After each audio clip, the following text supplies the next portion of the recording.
I'm Dan Ritter, and it's time for this week's Tuesday Tip.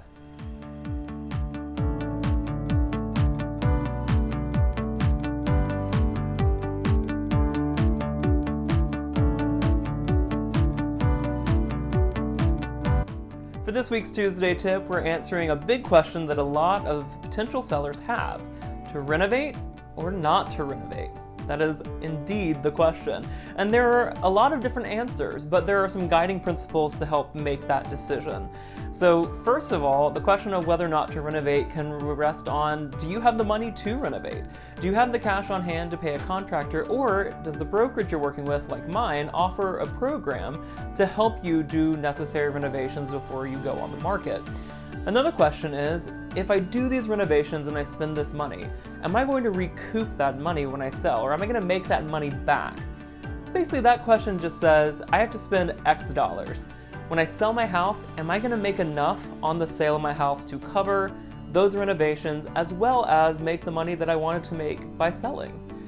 Here's the thing, not every house needs to be renovated. In fact, there are a lot of homes that have been well loved but also well maintained, and it often makes sense to sell at a reasonable price than to try to pour more money into the property. But three parties are needed to help make that decision. That's going to be the seller, so you, your realtor, hopefully me, and then a contractor, someone who actually knows the business of doing renovations and remodeling. Because your realtor and even you can't necessarily give you the best possible estimate for what any changes you might want to make will cost. And so once you have all of that information in front of you, you can sit down and say, yes, I have the money to do this, it makes sense for me to do this, and I can make the money back when I sell. Sometimes you'll find that there are projects that don't make sense.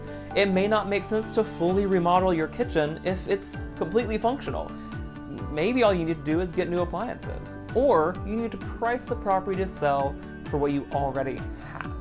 That's this week's Tuesday Tip. If you have more questions about remodeling or updating your home before you sell, feel free to reach out. You can find more information about that and all kinds of other Tuesday tips at danritterhomes.com. Remember, who you work with matters. Make it a great day.